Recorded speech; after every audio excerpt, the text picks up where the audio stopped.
From the slain animals in Genesis to Revelation, the cross is everything. From the slain animals in Genesis to the lamb slain in Revelation, it's the theme of the whole Bible. So in Matthew chapter 26 through chapter 28 is the apex of the book. It is the message. Matthew's goal is to present Christ as King. Now at the end of his earthly life, Matthew is faced with a seemingly impossible of maintaining the majesty and the dignity of Jesus Christ in the midst of his betrayal and execution. How can Matthew maintain a Christ of majesty and dignity while going through this scene of betrayal and death? We shall see there is no diminishing of Christ's glory. Just the opposite. We can show our dignity, we can show our magnificency when everything is going good. It is when we go through betrayal and suffering and heartache that we need to show the glory of God. It's easy to live right and to think right and to be right and to be happy when everything's going wonderful and people's bragging on us and we're doing all kinds of good things. But when things fall apart and we are betrayed and we get our feelings hurt and we get beaten and we get bruised and we get ready to be put on the cross, it is then that we should show forth the glory of God. And Jesus illustrates that whether he is feeding the 5,000 or he is being shown his dignity and glory and all that he does, but when he's with a crown of thorns, or when he's carrying that cross that he could not hardly bear, he's showing the glory of Christ. We shall see there is no diminishing of Christ's glory, just the opposite. He will appear more glorious, more sovereign, more majestic, more in control than any other time in the gospel. Where men have tried to put him down, we see him being built up. So now we see the unfolding of Jesus' death, Matthew chapter 26, the unfolding of the preparation of his death. Chapter 26, the title is Unfolds the Preparation of His Death. The preparation of God. Look at verse 2. God has set the timetable. Everything was moving to the end. 2 days away from Wednesday to Friday. We saw the preparation of the leaders of Israel. The preparation of God, verse 2. Number 2, we saw the preparation on Wednesday night, the preparation of the leaders of Israel who hated Christ. Verses 3 through verse 5, we saw they plotted to kill him, and they were looking for a time, they were looking for a place, they were looking for a reason to kill him. They didn't want to do it in the Passover season. When they planned that they wanted to kill Jesus, they couldn't do it. And when they didn't want to do it, they did, because God is in control. He doesn't follow man's plan, He follows His plan. They were afraid if they killed Jesus on the Passover season with 2.5 million people from all over Israel there, it would cause a riot because 90% of the people liked Him. The only people who didn't like Him was the Pharisees, the Sadducees, and the chief priest and the priest. And then we looked at the third point last Wednesday night, 6 through verse 13. Mary and Martha had invited Jesus to come to the table and come to eat. And Mary sat at the feet of Jesus the whole time, while Martha was cooking. Martha later complained that all Mary did was sit at the feet of Jesus and didn't do anything. And then Mary brought her alabaster box. And after a period of time, she opened the alabaster box and she looked in and she saw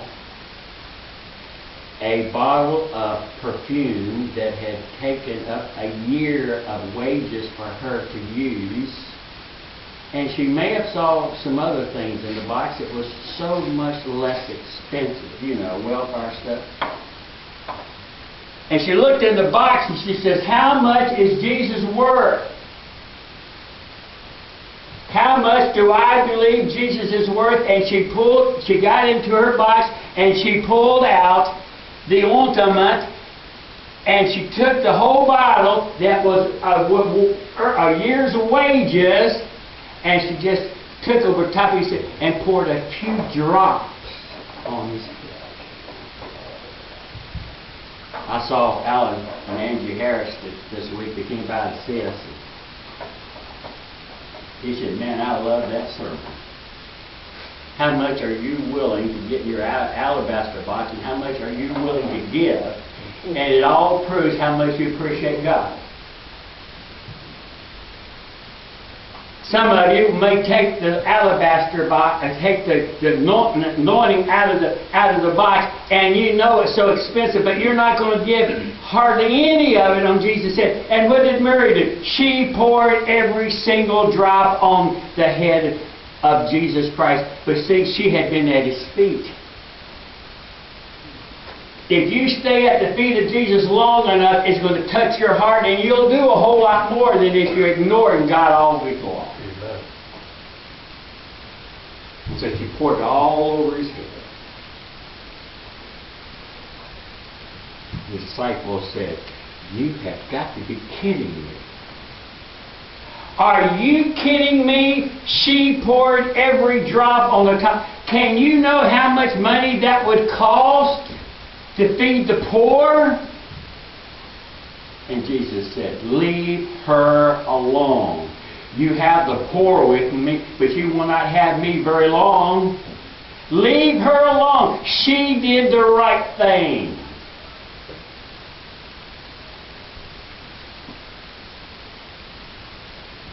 What's interesting is, in the future days, Jesus is going to go through all this stuff.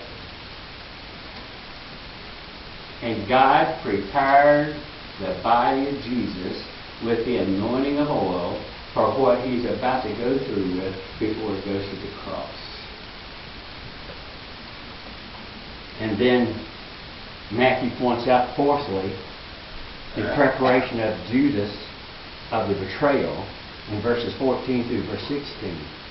For money, he covenanted with the leaders to betray Jesus in a secret place. When the crowd wasn't around, he could inform them that Jesus could be taken prisoner. He would be their betrayer, and he was hired for a purpose of turning over Jesus for the execution. Now, fifth, Christ Himself prepares for His death.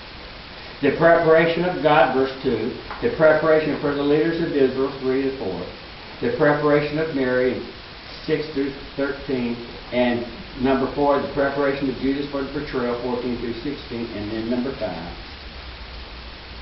Christ prepares Himself for the death in verse 17. His own preparation. We see several ways He prepares for His death. Number 1, by taking place of His final Passover. He's making preparation for His final Passover in verse 17. Number 2, he establishes the Lord's Supper. He establishes the Lord's Supper. Number 3, he's helping. He helps with weak disciples. He's going to help with the weak disciples. And number 4, he's praying to the Father. So then he's partaking of the final Passover. He's making preparation for the final Passover. He's establishing the Lord's Supper. And he's helping with the weak disciples who are going to be thrown apart. And number 4, he's praying to the Father. Christ on preparation. Let's notice number 1, experiencing the final Passover. Under number 5, 1 is he is experiencing the final Passover. Notice under that, the setting of the time. The setting of the time. So what you have is number 5, I do it differently. Number 5, and then 1, and then 2. The preparation and sanctification.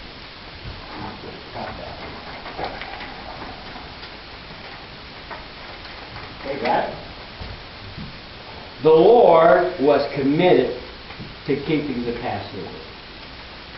Matthew 3:15. He came to fulfill all righteousness, which is the law of God, and one element of keeping the Passover, keeping the law, was keeping the Passover.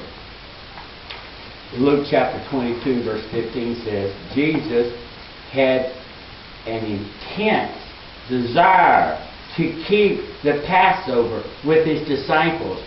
Jesus knew exactly what he needed to do before he died. I wish I had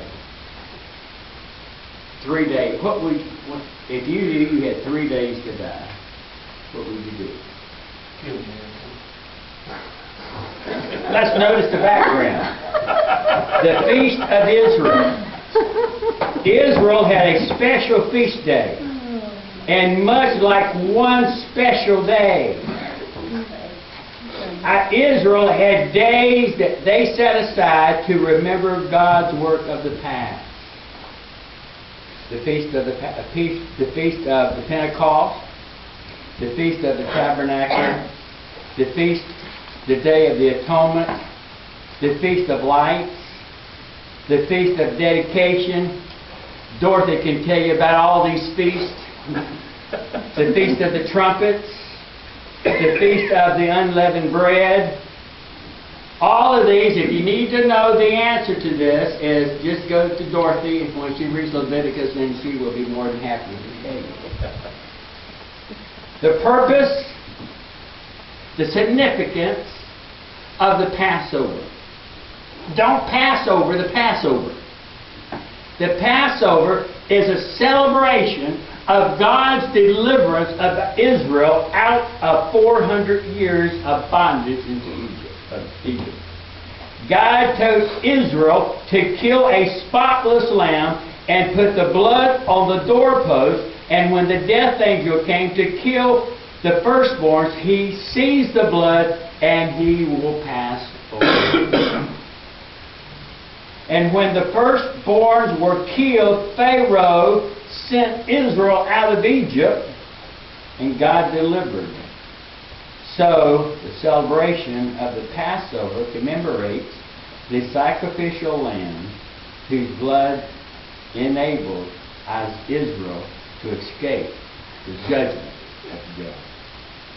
It became a symbol of Jesus Christ's promise, the Passover lamb. What blood enabled one to escape the eternal judgment of God.